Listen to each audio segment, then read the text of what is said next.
जय हिंद साथियों। आज 13 समाजवादी पार्टी के प्रत्याशियों के उम्मीदवारों के बारे में जानेंगे, उनके नाम जिनको अखिलेश यादव ने जब प्रत्याशी घोषित किया था तब वहां के रहने वाले लोग, समाजवादी पार्टी के यहां तक कार्यकर्ता भी कह रहे थे कि अखिलेश यादव जी ने कैसा टिकट जारी कर दिया है, हो सकता है चुनाव हार जाएंगे। ऐसे 13 उन नामों का चर्चा करेंगे जो आज के दौर में अब भारतीय जनता पार्टी को जमींदोज करने के लिए जाने जा रहे हैं। साथियों, जमींदोज मतलब हराने के लिए तैयार बैठे हैं। जनता उनके साथ पीछे बैकअप में खड़ी है। साथियों, आइए 13 नामों की चर्चा करेंगे। आप भी उन नाम को जानकर, अगर हो सकता है आपका लोकसभा क्षेत्र वो नाम हो, तो आप जरूर अंतिम में अपना राय जरूर दीजिएगा। साथियों, इस वीडियो पर पहली बार आए हैं तो चैनल को सब्सक्राइब करके बेल आइकन को दबा लीजिएगा, ताकि हर अपडेट आपको सबसे पहले आपके मोबाइल फोन में मिल जाए। पहला नाम आता है अलीगढ़ का। साथ जैसे ही अखिलेश यादव ने जब टिकट घोषित किया था, तब यहाँ की जनता कह रही थी कि प्रत्याशी तो दमदार है, लेकिन जो समाजवादी पार्टी के नेता थे, अंदरूनी जो उठापटक चल रही थी, हर पार्टी में होती है, कह रहे थे चुनाव हार जाएंगे, ये है वो है। लेकिन बहुत बढ़िया तरीका से चुनाव लड़े और मंच पर ये नाचने लगे थे पहले ही जीत की खुशी में।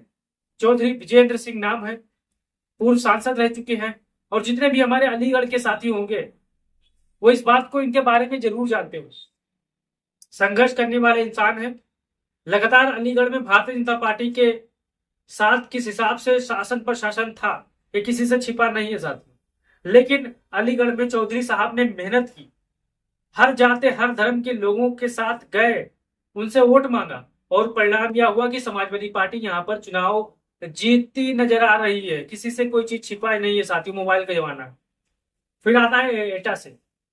एटा से अखिलेश यादव ने एक ऐसे प्रत्याशी को मैदान में उतारा कि पहले दिन से भारतीय जनता पार्टी के जितने भी समाजवादी पार्टी के अंदर भीतर घात करने वाले थे, वो भाग भाग के भारतीय जनता पार्टी में चले गए, क्योंकि अखिलेश यादव ने उन पर उनको दाने नहीं डाले।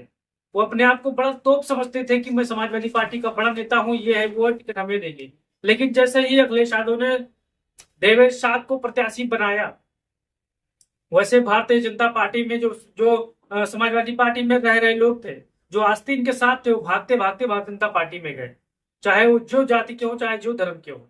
आप हमारी बात समझ रहे हैं साथी, वो भाग कर चले गए। अब यहाँ पर माहौल, एटा में माहौल जो है, अगर आप एटा के आसपास के होंगे भाइयों, तो आप अपनी राय जरूर दीजिएगा, क्योंकि एटा में माहौल शाक्य बिरादरी ज्यादा आती है, और देवेश शाक्य बड़ी मजबूती के साथ चुनाव लड़ रहे हैं साथियों। फिर उससे बगल में इटावा आता है जितेंद्र दोहरे का। यहाँ पर भी वही हाल था। शिवपाल सिंह यादव का एक प्रभाव क्षेत्र है। शिवपाल सिंह यादव यहाँ पर दम पर ये सीट एटा हुआ, मैनपुरी हुआ और ये इटावा हुआ, ये सीट निकाल सकते हैं। ये सीट पहले जब टिकट दिया गया था तो बड़ी गुटबाजी हुआ करती थी, बड़ी ये हुआ करती थी, ये सीट हार जाएंगे, ये वो हर जगह अमूमन ये देखने को मिलता है जब टिकट नया नया जारी होता है।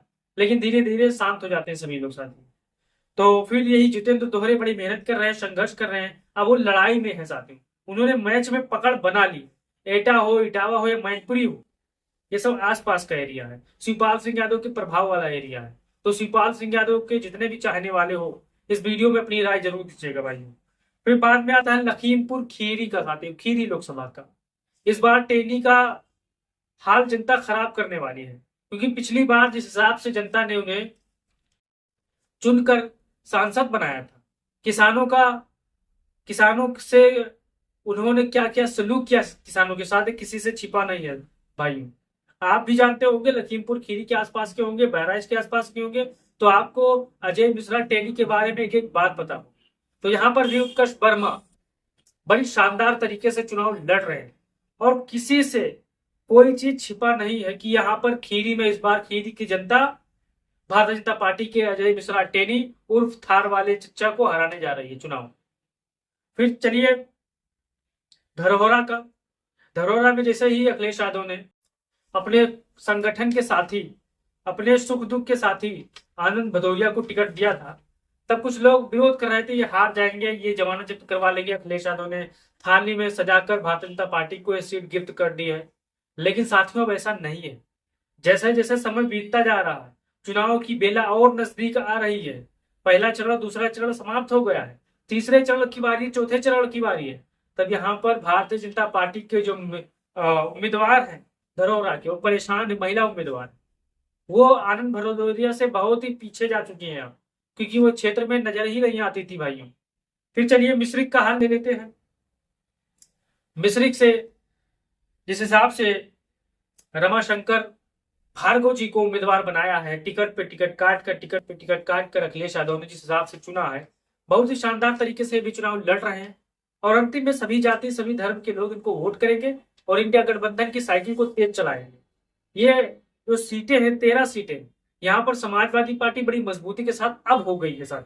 पहले टिकट देते वक्त नहीं थी, 1 2 दिन 3 दिन 10 दिन तक नहीं थी। भारतीय जनता पार्टी यहाँ पर हावी थी। भारतीय जनता पार्टी के प्रत्याशी सोच रहे थे अब तो हम चुनाव जीत जाएंगे, बड़ा हलवा चीज है, बड़ा हलवा प्रत्याशी मिला है, जनता में था ही नहीं।